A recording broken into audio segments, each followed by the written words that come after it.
solution for the metric tensor.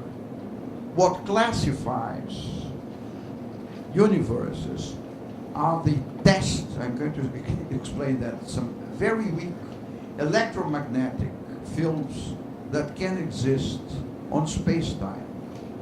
What's the meaning of that? Test fields because they do not affect the general gravitational structure. So they have to be very weak. And these fields are, in technical mathematical terms, called Tuchel cycles. They determine an object called the intersection form. And the intersection form is the tool we use to classify four-dimensional differentiable, four-dimensional manifolds in general. And in particular, those differentiable manifolds that we use in general relativity to describe space-time. This is one of the examples. A time structure. What's a time structure? Technically, a time structure is a one foliation on a form manifold. This is something that you add. It can also be seen as a broken symmetry phenomenon.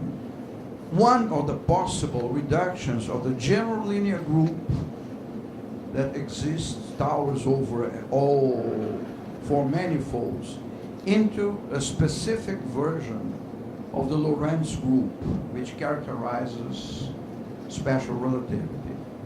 This is more or less technical, but the best idea is you must have a vector everywhere on space-time. You must have a vector everywhere on space-time that tells you the way time is running, and that there are infinitely many non-trivial ways that vector field can exist. And, well, the main result is this one.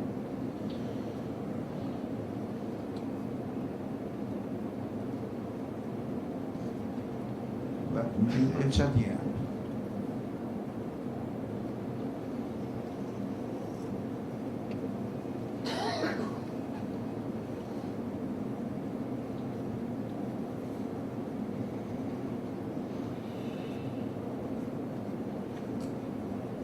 Here.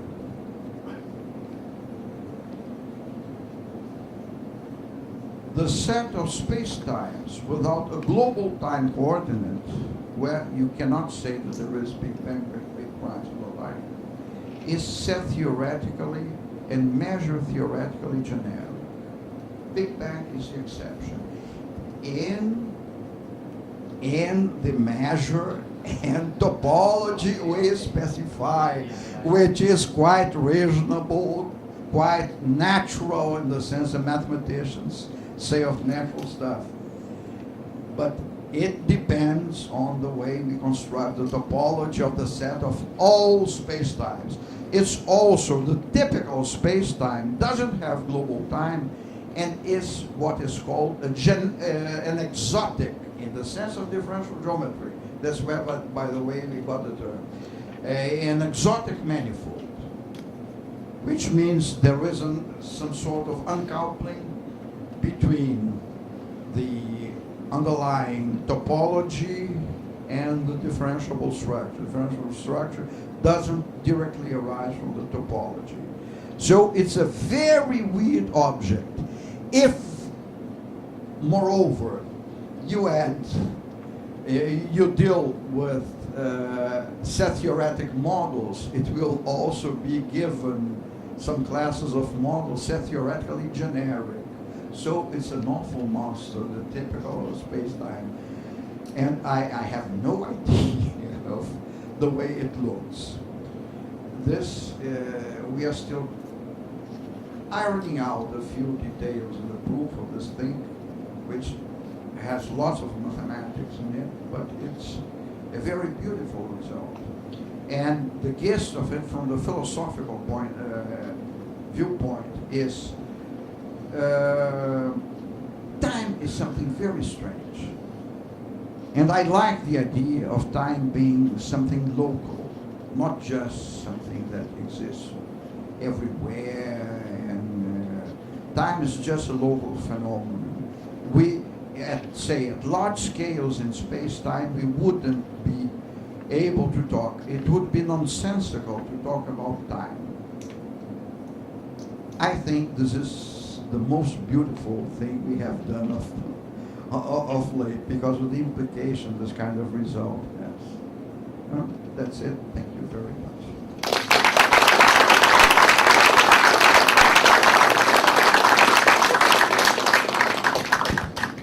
Okay, we have a couple of minutes for questions.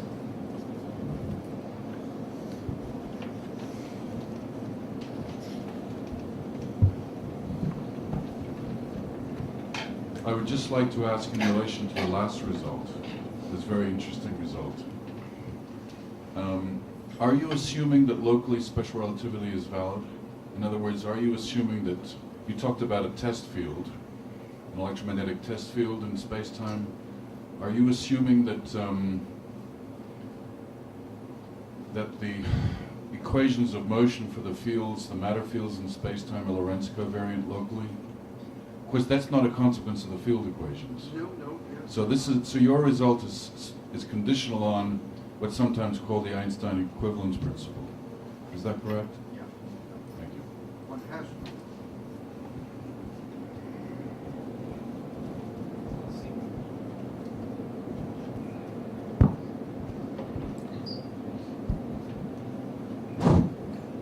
One has to assume, I mentioned that one has to make a reduction of the general linear group in the Lorentz group.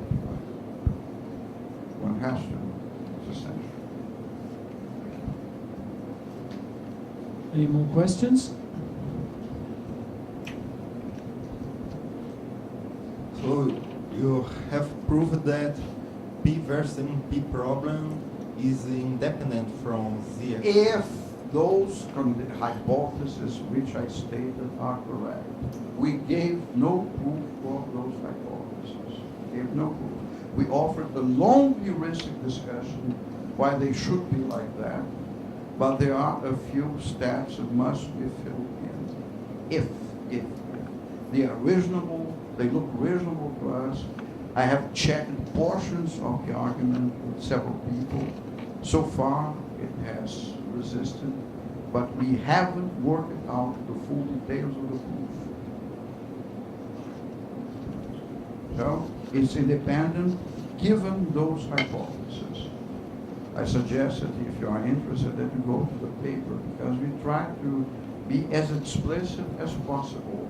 At the same time, say at which point we thought the argument was weak or needed some kind of contribution. You have to be filled in. But it becomes very tiring to write down a very long proof. If you feel more or less, you see, then I'm abusing Newton. But we, both of us, have a background in engineering. The engineer forces things into being. So we strain it a bit, some of the arguments, but we think it will work out. Okay, one more time, sorry. We thank the speaker.